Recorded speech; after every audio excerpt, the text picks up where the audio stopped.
Good afternoon, everyone. This is Alan Murabayashi broadcasting live from New York, the world headquarters of PhotoShelter. You are listening to I Love Photography. You might be joining us by going to YouTube/PhotoShelter and watching all the live video. Or you might be listening to the podcast, which you downloaded by going to iTunes and searching for I Love Photography. Of course, we love the reviews. Love them. We love getting 5 stars or 1 star or whatever. We love the interaction. It's all about engagement. As usual, I'm joined by my lovely co-host, Sarah Jacobs. Hey, Alan. How you doing? I'm doing well. You know, last week we talked about this Instagram for doctors called Figure One. Gnarly stuff. Remember that gnarly stuff? And after that show, I went to dinner with my friend who's a top plastic surgeon in St. Louis. And I said, have you heard of this Figure One for doctors, Instagram for doctors? He goes, yeah, I have it. I took a look at it. I said, well, what do you think? And he goes, I'm very surprised at the number of doctors who post photos and then say, I don't know what to do. What should I do? Oh, no. This is not a good thing to hear. But, you know, yeah, it's not a good thing to hear. But then I also thought, because we looked at that photo of a stiletto, of a high-heeled stiletto shoved through someone's eyeball. Yeah. And I don't know that I would, even if you were trained, how would you know what to do? That seems pretty novel. Yeah, I don't think they teach a class in that specifically in med school. Well, he was not impressed by the reaction of the doctors, but he thought it was a fun app. Cool. Well, I won't be downloading it anytime soon. Yeah, let's leave that to the pros. Yeah. We're talking about photography this week, as we do always, because this is a photography show. And the first thing we want to show you today is the 2015 Pulitzer Prizes were awarded this past week. And you know, they have a bunch of photography awards in those Pulitzers. And so we're psyched that a bunch of people won. A bunch of people that we know. Seattle Times, Marcus Yam and the crew. Well, he's not at Seattle Times anymore, but they won breaking news reporting for covering a landslide that happened. Daniel Barahulak won for feature photography, some really, really great stuff for Ebola. Which we talked about on the show. Which we talked about. And then we also talked about the St. Louis Dispatch, Post-Dispatch that won the breaking news photography for the coverage of Ferguson. Now, Alan, if I recall correctly, I'm pretty sure you called this back when we talked about it. Is that right? I don't want to brag, and I don't want people to think that I'm a psychic. But I did say that I thought that the stuff coming out of Ferguson was clearly Pulitzer Prize worthy. Now, whether or not they were going to win, but I said they should definitely be in contention. Yeah. And then, you know, fast forward I guess that was like August or September. Fast forward 7 months. Look at me. I should have like some sort of crystal ball or something. Yeah, you definitely called it. Well, it's not about me. It's about the winners. Great photography, and congratulations to everyone who won. I mean, you just can't dispute these winners. This is like class act. These are very, very good photographs. That's what I would like to say about that. Congratulations to everyone. You know, we talked about Daniel's Ebola coverage, and something happened on the 21st of this week, April 21st, 2015. And Google released a whole new algorithm, a whole new index for mobile searches, which people were calling mobile get on or something like that. All those nerds. And so what it turns out to be is if your website doesn't look good on a mobile phone, Google is going to drop you in the rankings of the search, because they want people who are searching from phones to have a good mobile experience. I think that makes sense. That's reasonable, right? Yeah, I'd say it's reasonable. So we wrote a little blog post on that. And, you know, just because Daniel was in the news, I ran his website through Google's mobile-friendly test. And this is what happened. It says it's not mobile-friendly because the links are too close together. Now, you might think that that's a very trivial thing, but think about like how fat like your little fingers are on a tiny little screen when you're trying to touch the different links. So this was actually not bad, because I ran through some that had 4 or 5 red X's through it, problems with the website, like they just weren't mobile friendly at all. And his only had 1, which were links were too close together. So Daniel, make your website mobile friendly. Yeah. With But that's discrimination against people with big fingers. that's a good point. Maybe Google should think about that. Yeah. Well, PhotoShelter Beam websites are mobile ready, so that's one way to rectify that problem. Yeah, that's another, yes. That's another way to do it. And speaking of all of this search stuff, we have a webinar coming up hosted by, who is this guy? He's got a funny name. Yeah, yours truly. Oh, it's me. Yeah, posted by Alan. This is going to be on April 29th at 2 p.m. Eastern Time. Alan's going to go through 8 great tips to boost your SEO. So sign up, tune in, and get started on that stuff, guys, because it's important. You know, I can distill it down into like one tip, which is don't give it away yet, Alan. Yeah, I was going to say you got to, and that's how you get better SEO. Oh, yeah, you're right. You're totally right. that was a sound effect for my mouth. Hey, I went to the National Geographic Photographers Seminar. I want to say it was 3 years ago, might have been 4. At that webinar, a French artist named JR presented. And he presented a project. Well, he showed a bunch of things, but one of the projects he showed was he went down to the favelas in Rio de Janeiro, and he took photos of some of the residents there, and then he printed them huge and put them on the sides of the houses in the favelas. And so from the mountaintops, you know, it's like super, super dense, and they're all very colorful, but it's super dense. And from the side of the mountain, you could see these eyes of the people that he photographed. And it was huge, large scale art. And it was amazing. And he had all of these different examples of it. Well, JR was back in town.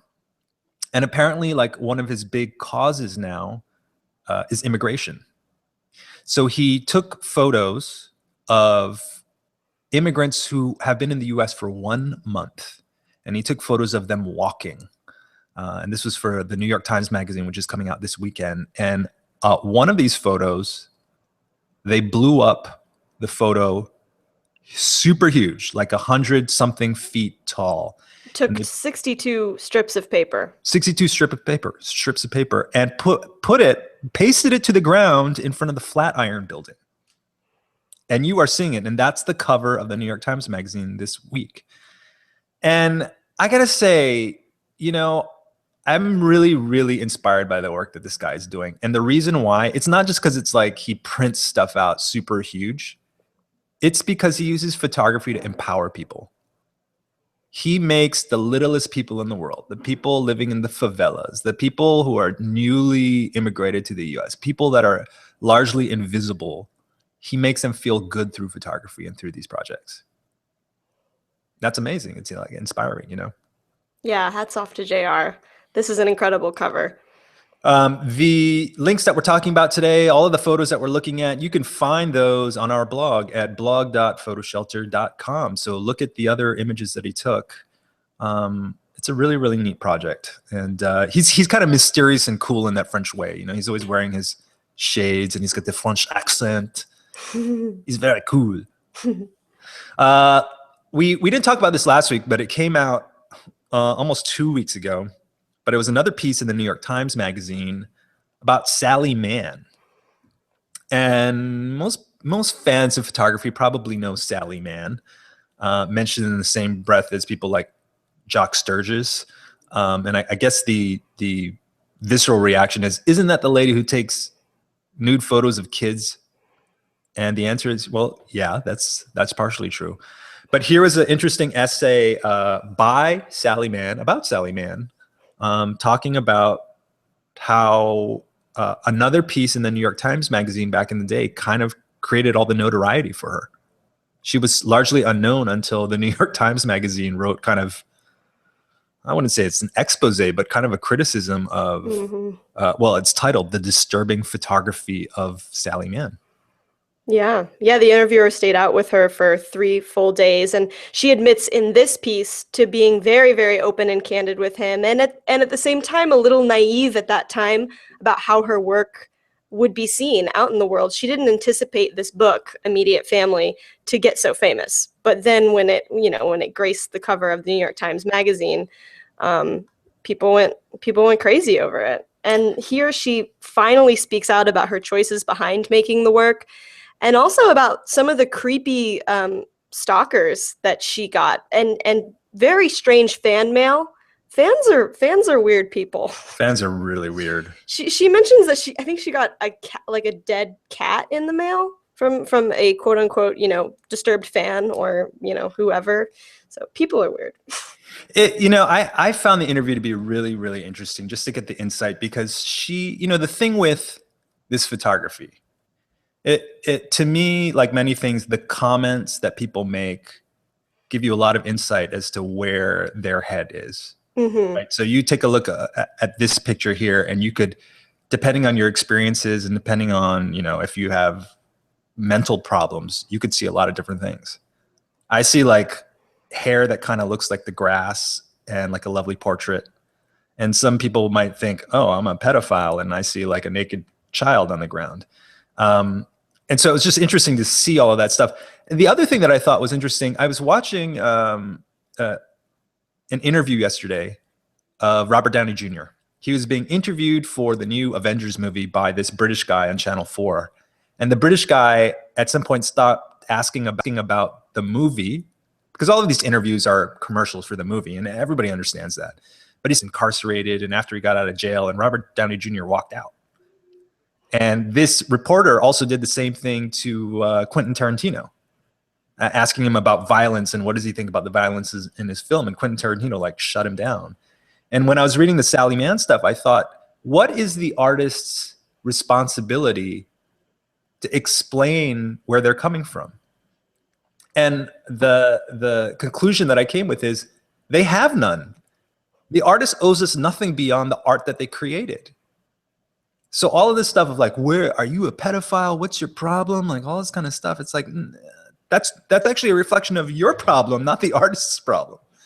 But that said, Western culture, it kind of inculcates us to think we're not supposed to be looking at this stuff. Mm-hmm. And it's just weird, it makes me uncomfortable, even though I think the photos are beautiful. Mm-hmm. Well, one thing she talks about in this article that I really feel strongly that she unfortunately had to defend is her motherhood, because that came into question simply because she is a woman and a mom, and yes, documenting her own children, but people claiming she's a bad mother, and just all the stigma that comes with that. And even in the article, she says, I went to all my children's recitals. I went to their practices. I picked them up from school. Even her just feeling like she needs to say that made me kind of sad, because it's like, wow, she really feels like she had to defend herself on her motherhood in that way, and just how women have to respond to that kind of critique on the daily. That really touched me, that part. And this is a photo of her then 6-year-old daughter, Virginia, on the 1990 cover of Aperture, which was then put into an op-ed piece in the Wall Street Journal. They took the photo of her nude 6-year-old daughter and then put black bars over the eyes of the child, the nipples of the child, and the genitalia of the child, and wrote a scathing article about, you shouldn't fund the arts and all this kind of stuff. And Sally Mann said, here was a child who was so carefree and didn't think about her body and stuff. She was just kind of a child in nature. And then this effectively body shamed her. Yeah. And really made her upset. And she started wearing, what did it say, like a swimsuit, shorts and shirt in the bathtub, because she felt so ashamed. It's so weird, man. Yeah, it is, because the censored image looks way more strange and wrong. Yes, absolutely. The one thing that I thought was really interesting about the piece and the layout is that all of the photos of her are actually videos. Oh, I love that. Lovely, like black and white. Her husband has muscular dystrophy. She's cutting his hair in this short video. It's just a really, really great article, and anyone who loves photography needs to kind of read this and share your opinions. I mean, I don't think we're necessarily right. It's a very controversial topic, but you can't doubt, like, she's a very, very talented photographer. Mm-hmm. The question, I guess, would be, devoid of the controversy, would she be as well known as an artist? Right. And the answer is probably no. Yeah, probably no. Strange. This photographer spent 33 years capturing the subtle changes in her small New England town. Barb Peacock is the artist, and instead of going to faraway lands or the big cities or places she wasn't familiar with, she camped out, shot a lot of film during these 33 years, and took some really, really gorgeous photos of small town life. And you look at like this photo here, and she explained that she went to this little deli and she saw these kids hanging out one day, and then she came back the next day and they were still hanging out there. That was kind of like their spot. And so she took this photo, and it's fantastic. Yeah, I thought this was interesting how she mentions that over time her images became more interesting to people. You know, at first they're like, oh yeah, that's just me at my dinner party or whatever. But then, this idea of nostalgia and the picture being older. And she also changed the type of cameras she used. So she went from like the 4x5 to 35 millimeter, and then she started shooting in digital. So in a way, the work also progresses as the time progresses too. That's great. super meta. Mm-hmm. Subtle changes from her film to digital days. Yeah. I don't know. I think that all of this small town photography, it's just really, I don't know. I feel like it's extra nostalgic in some ways, because I think small towns are obviously changing. So when we look at that as a meme of American life, and maybe even in the world, all these small towns, people are migrating to the cities. And a lot of what makes small towns special are being lost. And so we have these photos. Cool stuff. There was a very interesting auction that went on. We have talked about Japanese internment before. Ansel Adams shot photos of it. And there were a few Japanese Americans who in the camps were taking photos.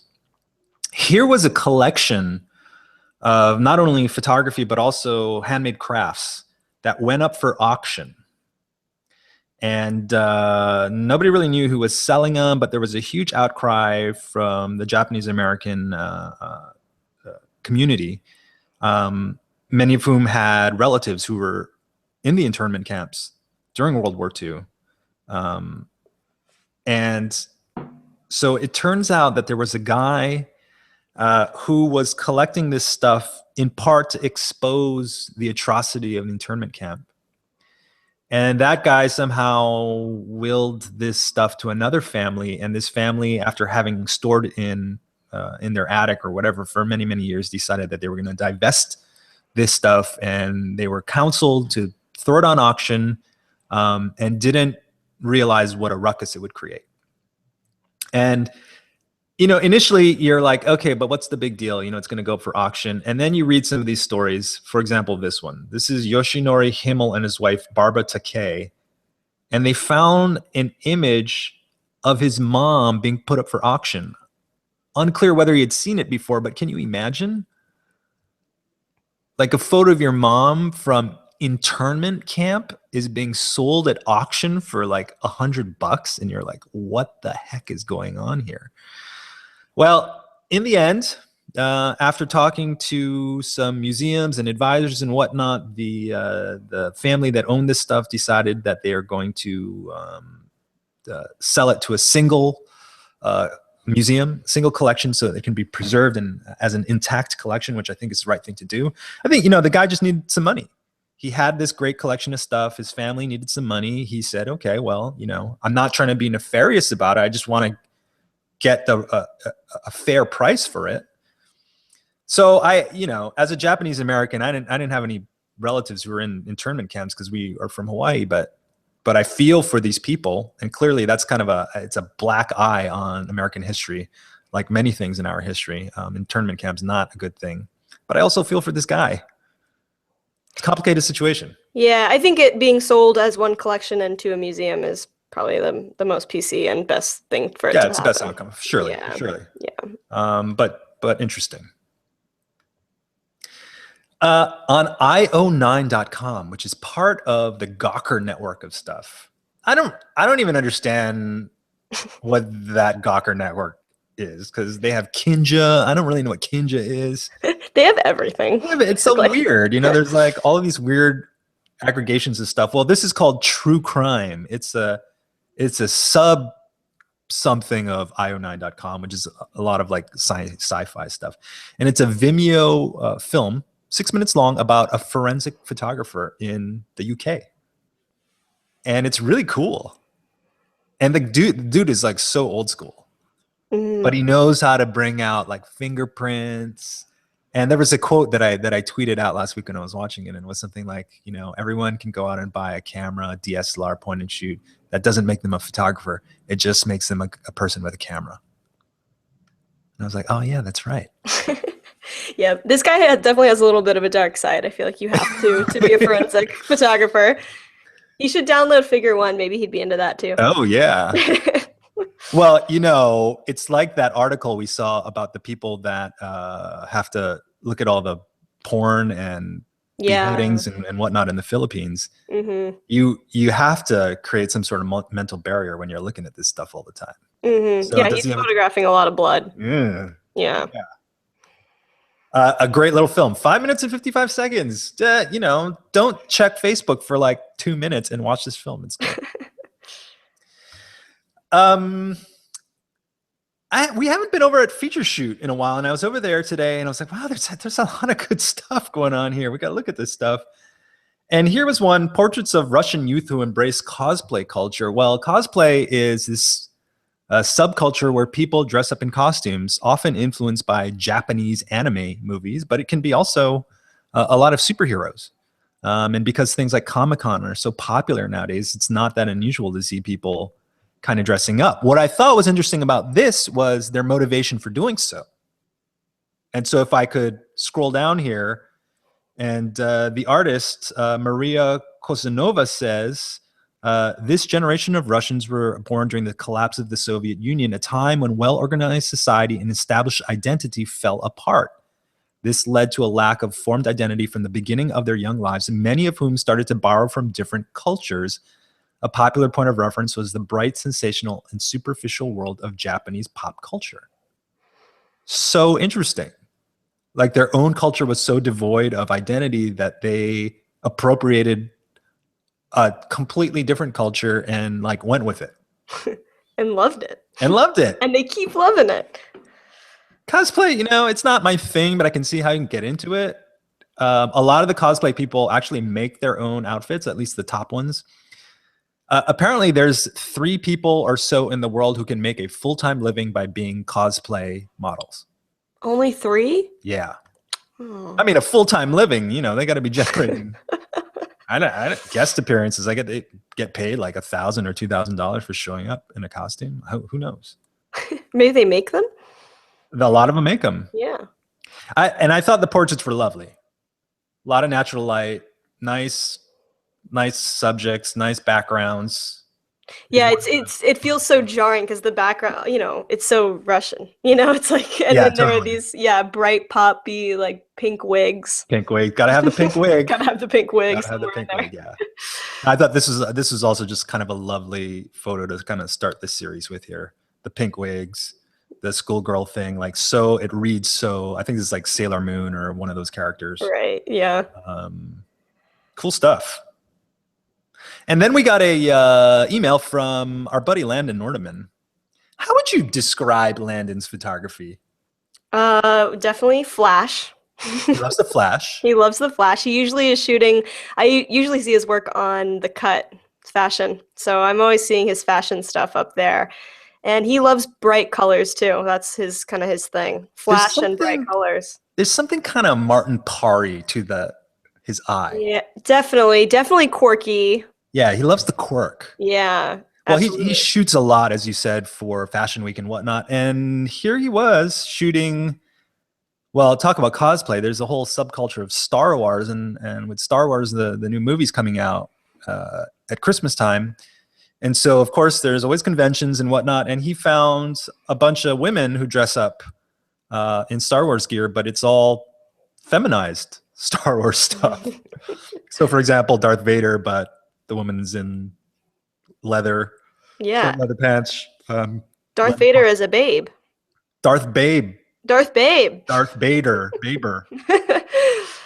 Yeah, he hot shot this for stormtroopers. he shot this for Vogue, which I'm really glad Vogue wanted coverage of this.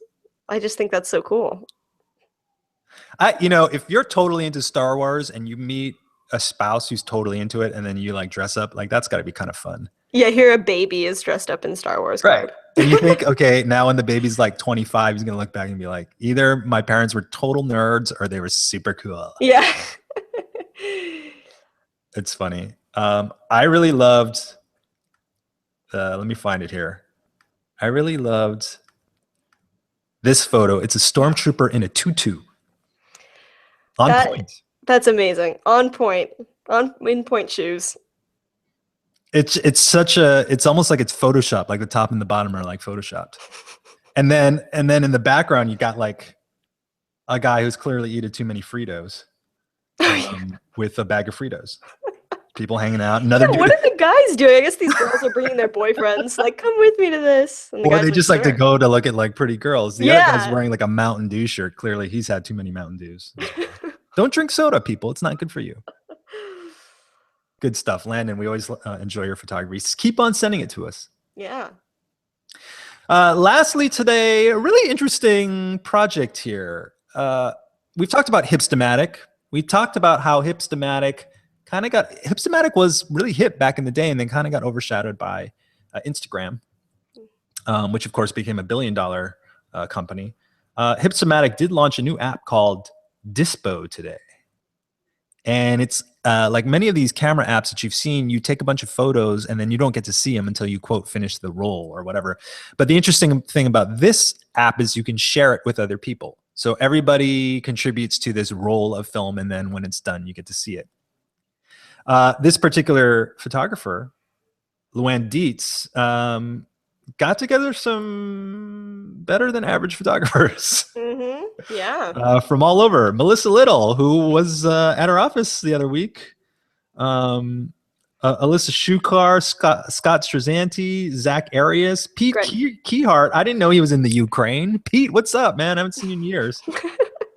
And then here's a selection of the images in chronological order.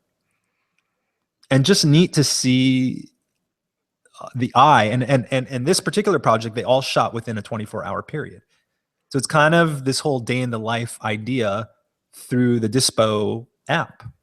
I love it. I wonder if DSPO contacted them to do this or if they just came up with it on their own. Yeah, who knows? I love the shots that came out of it. Oh, I know. I mean, you get a good photographer with any camera and it's like, oh, man. Yeah. I would love to see, Nat Geo photographers do it, Magnum photographers do it, 7 photographers do it. Yeah, but I mean, I have to argue, like, what's the difference between this and like following your favorite Nat Geo photographer on Instagram? No, that's true. Well, I think there's something about the 24-hour period aspect of it. Yeah. And then everybody's kind of, even though there's not a theme per se, everybody's kind of on that same role, which is kind of interesting. Mm-hmm. Mm-hmm. That's just my thought. That's true. No, it kind of makes me think of Snapchat, where you're sending images just to like a certain group of people. Yeah. But these ones you get to keep. Neat little project. And then there was one other thing that an acronym that I liked. And what was it? It was Goya, get off your ass and shoot. Goya, get off your ass. Hey, stop. What are you doing? It's a nice day. There's nice sunlight in New York City. What are you guys doing? Go out, get off your ass and shoot. I know. I'm going to Texas this weekend and I want to shoot a little bit. I haven't been back home in a while, so. So, Sarah, after this broadcast, I'm going up to the Bronx. I'm driving up to the Bronx. And my friend volunteers at a school up there. And it's a bunch of 12-year-old girls who she refers to as sassy. Oh, no. But she said, they have self-esteem issues and they come from like underprivileged neighborhoods. And she said, hey, do you know any photographers who could come up and shoot the girls? And we want to do a little project to help boost their self-esteem. And I said, oh, I can do it. And I committed to this thing because I'm totally into it. I'm just a little bit nervous. I think your self-esteem might be down after this shoot. I know. Who's going to take my photo? I need JR to come boost my self-esteem. I know. What gear are you gonna bring? Are you gonna bring a light setup? I'm gonna bring a big softbox. I'm gonna bring some sort of background. Yeah. I was thinking pink, but now I'm thinking, why do we have to play into these gender roles? Don't do it. I might bring blue. Yeah, bring the blue. Is it like a light blue? Yeah, yeah. It's kind of like a fun, like a colorful, like spring blue. Yeah, that'll be flattering. That'll look good. So if the photos come out at all, maybe I'll show some next week. Oh, that would be great. That'd be great. Maybe they'll be terrible and I'll not want to show anyone my photography.